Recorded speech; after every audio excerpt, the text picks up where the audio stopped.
Guys, magandang hapon sa inyo. For today's video, magpalit tayo ng LCD ng Oppo F7. Yan. So, yun lang guys. Sana may matutunan kayo sa video na to. So, kung sa tingin nyo informative naman itong aking vlog for today, makikisiyo na lang ako na follow our Facebook page, and nandyan din po yung ating YouTube channel. So, yun lang guys. Thank you very much po for watching my videos. For today's video nga guys, magpapalit tayo ng LCD ng Oppo F7. So ang unang tatanggalin yung SIM slot. Diyan din tayo mag-uumpisa ng pagtatanggal ng ating back cover. Yan, gamit tayo ng baraha para manipis lang.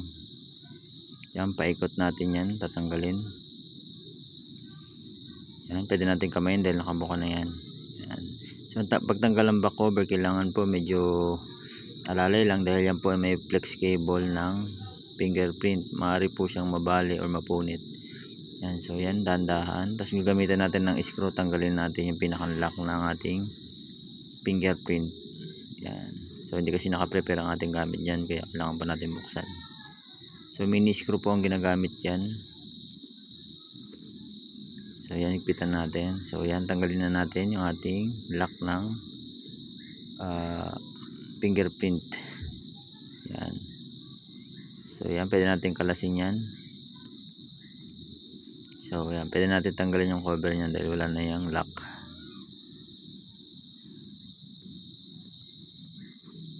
So yan, tanggal na. Tanggalin na natin lahat ng tornilyo ng cover ng ating motherboard.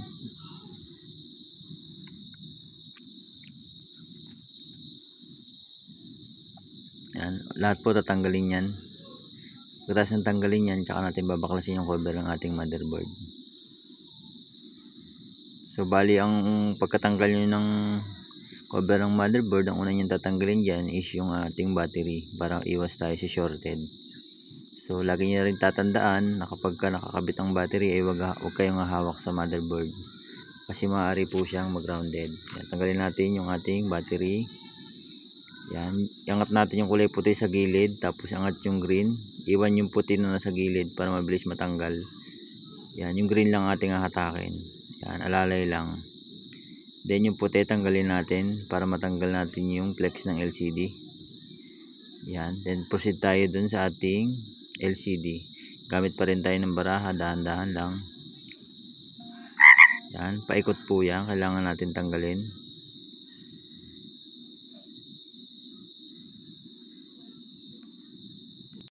Yan, so yan, tanggalan natin.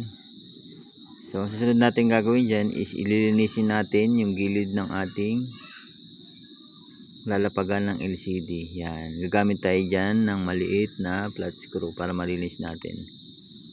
So para saan po ba yung paglilinis natin ng ating lagayan ng LCD? Para po yung ating LCD ay lapat na lapat at maiwasan yung mabilis na pagkabasag. Yan, so yan, medyo matagal-tagal natin linisin yan. Okay na yung ating middle frame, linis na natin. So gagamit tayo ng T7000. Yan, lagyan natin yan paikot. So bali, paalala ko lang din sa inyo, bago nyo i-install at dikitan ng inyong LCD, lalo na kung binili nyo ito sa online, huwag nyo munang didikitan ito dahil once na madikitan nyo ito at na-install nyo na, non-refundable na po siya. So sayang ang pera. So ang lagi nyong tatandaan, lagi nyong ititest lagi ang inyong LCD before nyo siya i-fix sa inyong cellphone. So yan, tapusin natin yan. Pupunuin na natin ng adhesive yung gilid ng ating lalagyan ng LCD. Yan, medyo mabusisi po talaga yan. So ang paglalapat ng LCD natin, kailangan nating unahin yung pinakababa ng ating LCD para yung ating flex sa baba ay hindi malagyan ng ating adhesive. So pag malagyan po kasi ng adhesive yung ating flex ng LCD, maaaring magkaroon po siya ng malfunction sa ating touchscreen. Yan. So yan, lalapat na natin yung ating LCD na binili. Dahil yan naman po ay na-test na natin before natin ilapat. Yan. So lagi po yung puwitan ng una nyong ilalapat, sunod yung may camera. Yan. Then ang gagamitin natin po dyan, hindi tape, kundi goma lang. So papalibutan natin ng goma yan. Ang gagawin po muna natin dyan is lalagay natin yung battery. Yan.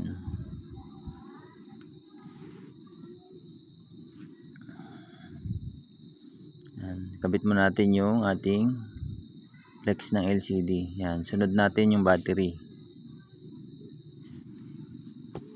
So bago natin ikabit ang battery, dapat nakabit muna yung flex ng ating LCD. So ayan.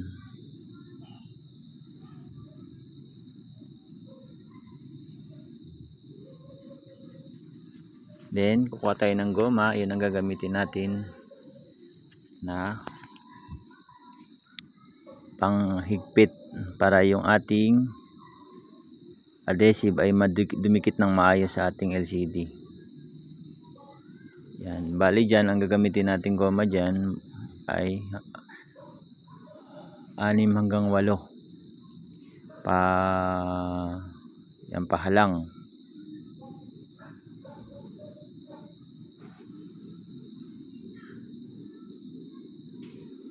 Tapos lalagyan din natin yan pababa para yung kapit ng kanyang adhesive ay maganda. Wala po kasi tayo nung clip na nabibili, kaya yan po muna pansamantala ang ating gagamitin.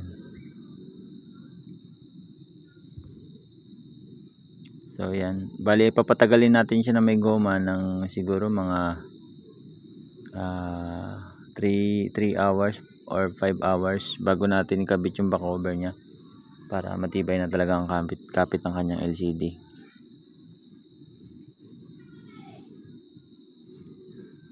Yan, na ganyan po siya. Pwede rin pong magdamagan para talagang maganda ang kapit ng kanyang LCD. Kasi po pag magalaw-galaw ang adhesive, maaaring hindi siya kumapit ng maayos. So yan, tapos na natin yan. Ang gagawin natin dyan is bubuksan ulit natin yung cellphone para matest.